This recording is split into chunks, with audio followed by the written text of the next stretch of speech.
Bonjour, dans cette vidéo je vais vous faire un résumé de ce qu'il s'est passé dans l'expérimentation sur l'hivernage des ruches depuis 3 ans, de 2020 à 2023, et pourquoi je fais un nouvel appel à participation pour 2023-2024. N'hésitez pas à faire une pause de temps en temps pour avoir le temps de bien lire les commentaires et les graphes.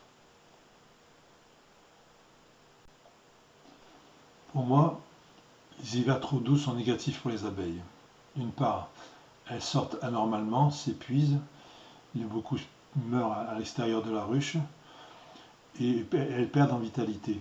De plus, comme il y a quand même pas mal de fleurs, cela pousse à la ponte et il y a la présence de couvains tout l'hiver et le varroa prolifère.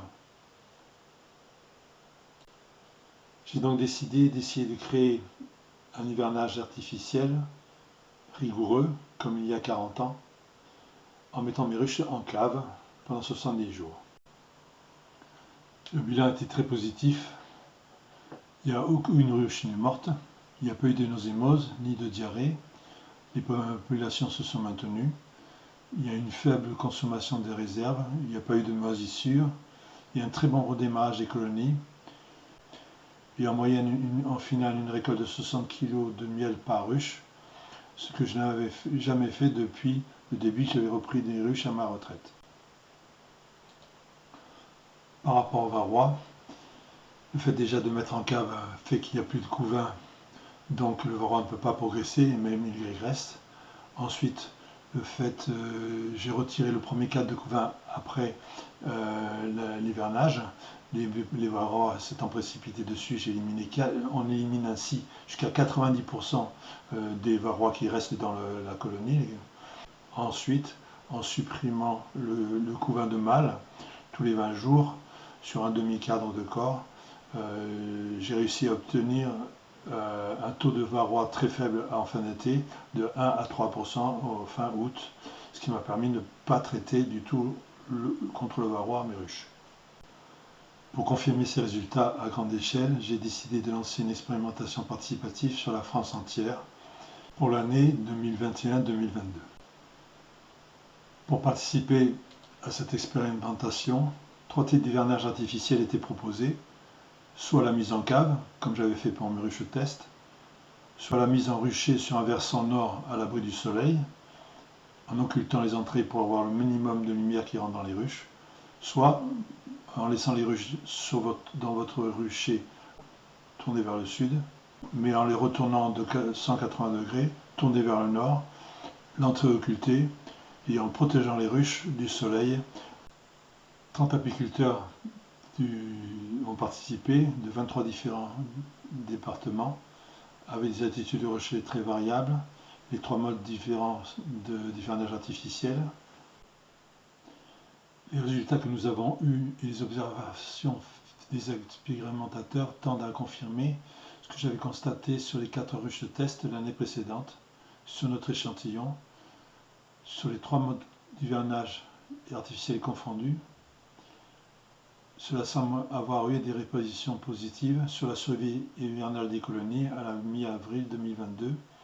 Il y a eu environ 10 fois plus de ruches mortes chez les témoins, malgré un hiver rigoureux. La plupart des apiculteurs avaient préféré ne pas faire de témoins, convaincus que l'hivernage artificiel allait sauver leur ruche.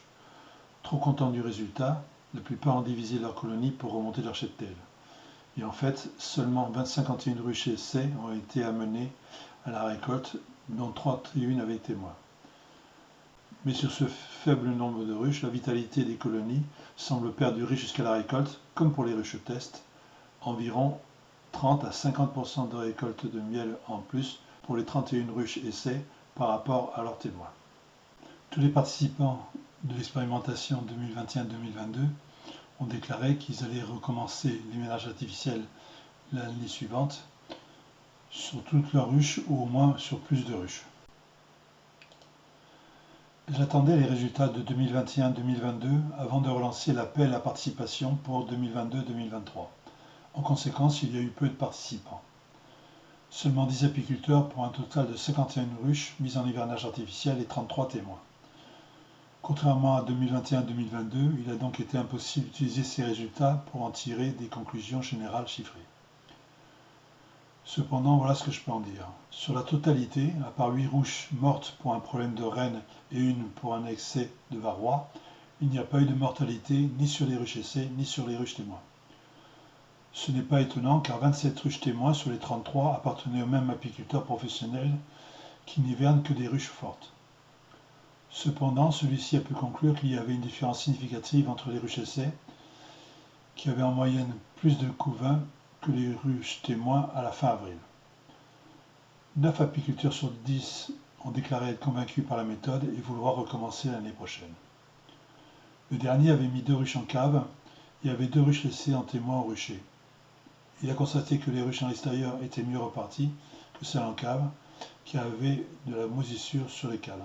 C'est le seul apiculteur qui a été déçu de la mise en cave, à part ceux qui avaient fait des erreurs de choix au niveau protocole. De tous les apiculteurs ayant mis la ruche en cave, sur l'ensemble de l'expérimentation depuis 2020, c'est le seul aussi à avoir évoqué des problèmes de moisissure sur les cadres.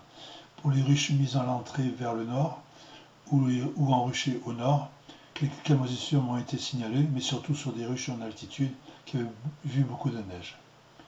Je n'ai pas encore reçu à ce jour les résultats sur la récolte. Depuis 3 ans que je mets mes ruches en cave l'hiver, je n'ai plus perdu de ruches pendant cette période, alors qu'avant je perdais en moyenne une ruche sur 3 ou 4 à cette saison.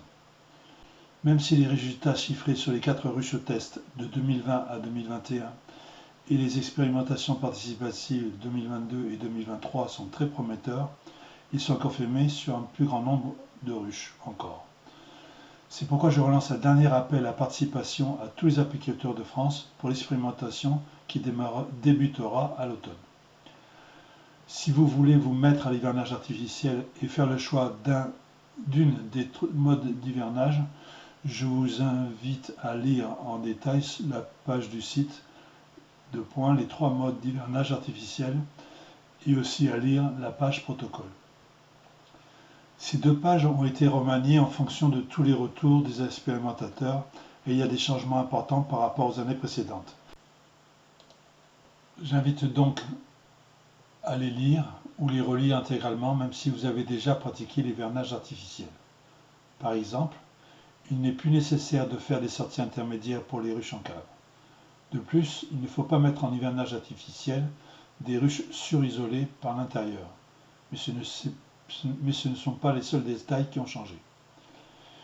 Dans la nouvelle version du protocole, j'ai mis l'accent aussi sur la possibilité de comparer les moyens de lutte contre le varroa, à savoir les traitements chimiques ou biochimiques, versus 3 actions biotechniques conjuguées contre ce parasite, à savoir l'hivernage artificiel, le retrait du premier cadre de couvain à la reprise de la ponte et la suppression du couvain de mâle en suivant. Merci de vous inscrire par mail sur le rucher-de-cantogril@orange.fr en donnant dans un premier temps vos noms, prénoms et téléphones, en espérant que vous serez nombreux à vous inscrire. Je vous invite aussi à aller voir sur le site pour avoir plus de détails et voir les nombreuses vidéos explicatives. À bientôt.